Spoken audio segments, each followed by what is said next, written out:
ఇప్పుడు ఇండస్ట్రీ ఎలా ఉంది అనుకుంటున్నారు నార్మల్గా మీ అనుభవం ప్రకారం? నేను పట్టించుకోవడం మానేసా. ఆ?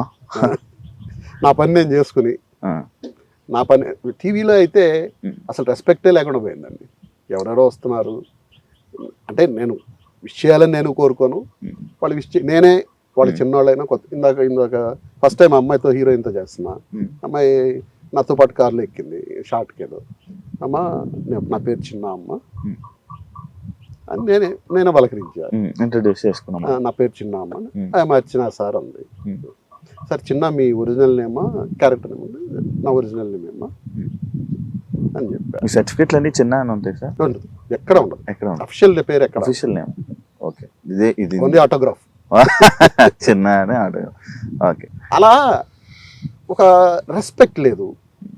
అందుకనే నేను మీరు ఎప్పుడైనా నన్ను షూటింగ్లో వచ్చి చూడండి, ఒక మూల ఎక్కడైనా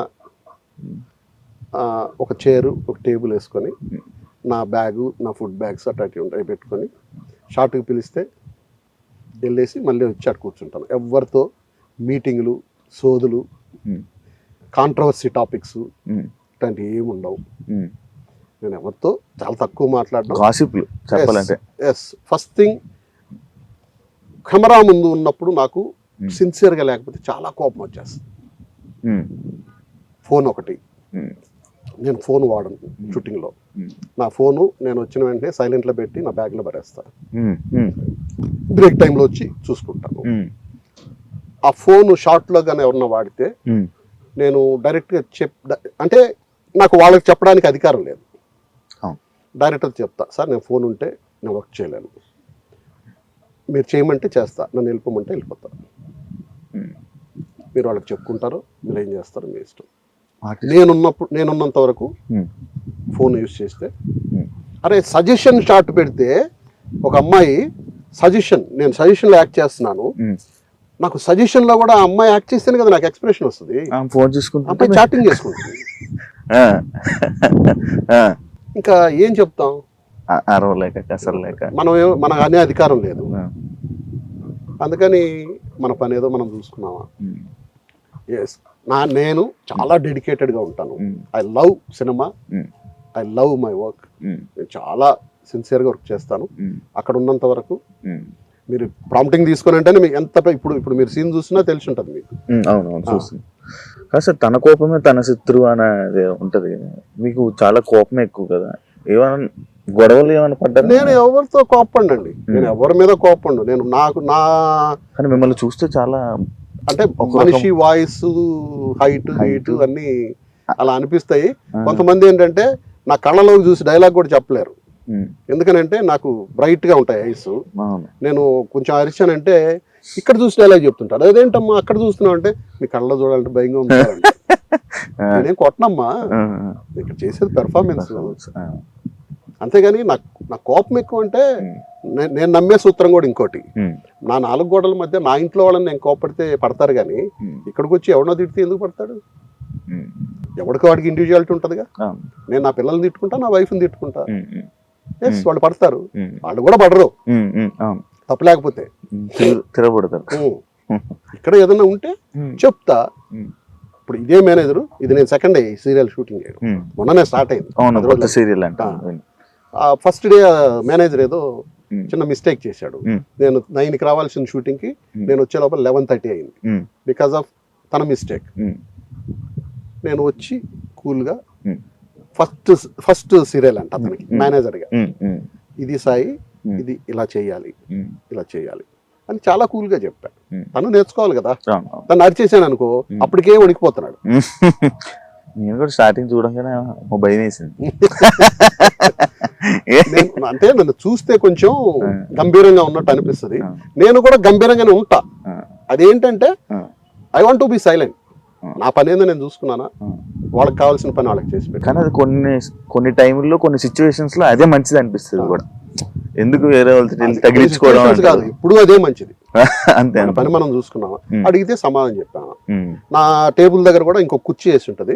ఎవరన్నా వచ్చి సార్ ఒక నిమిషం మాట్లాడాలంటే కూర్చోండి, మాట్లాడిపోయినాయి, వెళ్ళిపోయి. ప్లస్ ఫిమేల్ తో తక్కువ మాట్లాడతాను. నాకు బాగా క్లోజ్ గా ఉండేవాళ్ళతో అయితే తప్పితే ఉమ్. తక్కువ మాట్లాడతాను. అమ్మాయి ఆర్టిస్టులతో. లేడీ ఆర్టిస్టులతో కారు పంపించినా కూడా ఎక్కను ఉమ్. ఫస్ట్ నుంచి. మొహమాటమా? కాదు, ఉమ్. నాకు ఎందుకనో ఇష్టం ఉండదు. ఓకే. ఉమ్. నేను చెప్తా ముందుగా ప్రొడక్షన్ మేనేజర్, ఆర్టిస్టులతో లేడీ ఆర్టిస్టులతో నాకు కారు పంపొద్దు, సపరేట్. నాకు వెళ్ళున్నా పర్లేదు, నన్ను ఆటోలో రమ్మన్నా వస్తానని చెప్పి. నన్ను ఆటోలో వచ్చామన్నా వచ్చేస్తాను. వచ్చారా సరే ఇప్పుడు? ప్రొడక్షన్ వ్యాన్లో వచ్చా ఒకసారి.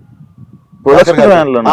షూటింగ్ అయిపోయింది, ఆ, బయలుదేరేదా అన్న. ఆ. సార్ ఒక్క 15 నిమిషాలు సార్ కారు వస్తుంది అన్నాడు. ఉమ్. ఇది ఉంది కదా అన్న, ఉమ్. అది భోజనాలు తెచ్చే ప్రొడక్షన్ వ్యాన్ సార్, పర్లేదు అన్న, ఎక్కేసి వచ్చేసి అనమాట. బా, ఎందుకంటే త్వరగా ఇంటికి వెళ్ళిపోతామని. అంతే. అంతే. ఉమ్. నేను ఇందాక మీకు చెప్పింది అదే, గౌరవం అనేది మనం అడిగితే రాదు. ఉమ్. మనం ఉండే వాళ్ళు నడవడిక. ఇవ్వాలి. నేను ప్రొడక్షన్ వ్యాన్ లో వెళ్ళాను కదా అని రేపు మళ్ళీ ప్రొడక్షన్ వ్యాన్ పంపడు కాబట్టి నాకు ముందుగా పెడతారు 10 నిమిషాల ముందు, అందులోనే వెళ్ళిపోతారు. వద్దు మనం ముందే పెట్టాలని పెడతారు జాగ్రత్త. నన్ను ఏమన్నా ఉన్నా కానీ నాకు కారు వచ్చినప్పుడు ఉమ్. సార్ పలానా వాళ్ళన్నారు కొంచెం అక్కడ దాకా ఎక్కించేదాన్ని, పంపవయ్యా బాబు, ఉమ్. నేనేం చేసుకుంటాను, కారు అంతా వెనకాలియే కదా. ఉమ్.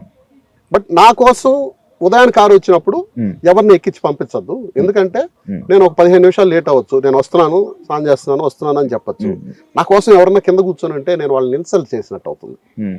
వాళ్ళు చిన్న ఆర్టిస్ట్లు అవ్వచ్చు, పెద్ద అవును, ఆర్టిస్ట్లు అవ్వచ్చు, అవును. నా కోసం వెయిట్ చేయొచ్చు. Um. But it is not good. Um. అందుకని నాకు ఉదయాన్నే వచ్చేటప్పుడు ఉమ్. నేను రెడీ అయిన తర్వాత రమ్మని కార్ని, ఉమ్. అదర్వైజ్ ఎవరిని ఎక్కించకుండా పంపించు ఉమ్. అని చెప్తా. సరే, ఇప్పుడు మీరు రీసెంట్గా ఒక టాపిక్ ఉంది, అంటే మీకు అప్పుడు హీరోయిన్ల గురించి అప్పుడు ఆర్టిస్టుల గురించి తెలుసు కాబట్టి శివాజీ గారు మొన్న చేసిన ఒక కొన్ని కామెంట్స్ మీకు వినే ఉంటారు. లైక్ ఆయన అన్న మాటల్లో మీకు ఏమైనా తప్పు అనిపించిందా? ఎందుకు సార్ మనం చెప్పడం అసలు ఉమ్. అవసరమా మనకి? ఉమ్. మిమ్మల్ని పిలిచింది దేనికి? సినిమా గురించి మాట్లాడమన్నారు. సినిమా బాగా వర్క్ చేశామండి, ఈ సినిమా హిట్ కావాలని కోరుకుంటున్నాము, ఈ సినిమాలో పలానాళ్ళు బాగా చేశారు, పలానాళ్ళు బాగా చేశారు, నేను కూడా బాగా చేశాను, దట్సేనా. మనకెందుకు? మనది కానీ ఇప్పుడు నా కూతురు ఉందనుకో, ఆ డ్రెస్ బాగాలేదమ్మా తీసేయండి అని చెప్తా. ఉమ్. ఇప్పుడు నా చిన్న కూతురు ఉంది, ఉమ్. ఈ మధ్యనే పెళ్ళయింది. ఉమ్. వాళ్ళ మామ చాలా స్ట్రిక్ట్, మీన్స్ నా వైఫ్ బ్రదర్. ఆ. అది మామూలుగా షార్ట్స్ వేసుకుంటుంది నైట్, ఉమ్. పెళ్లి కాక ముందు ఆ. ఆ. షార్ట్స్ టీ షర్ట్ అది వేసుకునేది. మా బావమరిది ఎప్పుడైనా ఫ్లైట్ దిగి మా మామ వస్తున్నాడు అని చెప్తా, ఉమ్. గబగబ వెళ్ళి డ్రెస్ మార్చేసుకొని బరబ్రాస్ ఫుల్గా వేసుకొని, ఆ. ఎందుకంటే తను ఒప్పుకోడు. ఉమ్. చిన్న డ్రెస్ ఉంటే అసలు ఒప్పుకోరు. మన ఇంట్లో వాళ్ళకి మనం చెప్పుకోవాలి. ఒప్పుకోరు. ఆ. ఆ. నా వైఫ్ ఎప్పుడు చీర తప్పితే ఉమ్. చుడిదార్లు గిడిదార్లు వేసుకున్న వ్యక్తి కాదు. ఉమ్. ఓన్లీ ఆమెకి చీర ఒక్కటే తెలుసు. ఆ. అంటే అన్నమాట కరెక్టే గానీ అక్కడ ఎందుకు? ఎస్, మనకెందుకు అని అంట. వాళ్ళకి ఏమనిపించింది వాళ్ళు చేసుకుంటారా అంటారు, అంతే కదా సార్? అవును, ఉమ్. ఇలా వేసుకోవద్దు, ఉమ్. ఆ ఒక్క మాట మాత్రం కరెక్ట్ కాదు ఉమ్. నాకు అనిపించింది. ఉమ్. ఆ మాట అంటే నువ్వు ఇలా చేసుకోండి అని చెప్పు. ఉమ్. ఆ ఏదైతే వల్గర్ ఒక Word, word ఉందో, words. అది అనవసరం, అక్కడ అప్రస్తుతం. ఆ. నువ్వు చెప్పింది కరెక్టే, మంచి బట్టలే. నేను చెప్తున్నా, ఉమ్. అమ్మా డ్రెస్ బాగాలేదు వేరేది వేసుకున్నా, నా కూతురికి చెప్తా. ఉమ్. ఉమ్. ఉమ్. నాకు చీర కట్టుకుంటే చాలా ఇష్టం. నేను షూటింగ్ లో కూడా ఉమ్. చాలా బాగున్నావు అమ్మా ఉమ్. ఈ శారీలో అని చెప్తా. ఉమ్. ఉమ్. జస్ట్ అది అంటే మనం ఇచ్చే ఒక ఇది. ఉమ్. అలాంటి డ్రెస్ వేసుకున్న హీరోయిన్లతో నేను యాక్ట్ చేశాను, ఉమ్. అది వేసుకోవద్దని చెప్తాను. నేనే తీసాను సీన్ కూడా ఆ ఇంట్లో సినిమాలో, ఆ. అవును. న్యూడ్ గా ఉన్నట్టు సీన్ తీశాను. అవును. ఆ. అది నీడ్ ఆఫ్ ఫిలిం. అదే. సో ఇప్పుడు అది మనం చెప్పాల్సిన అవసరం లేదు అని అంటున్నాను నేను, అంతే. తను చెప్పింది తప్పు అనట్లేదు, ఉమ్. తను చెప్పిన దాంట్లో ఆ ఒక్క వర్డ్ లేకపోతే అసలు దాని గురించి కాంట్రవర్సీ లేదు. అవును, దానివల్ల కంటిన్యూ.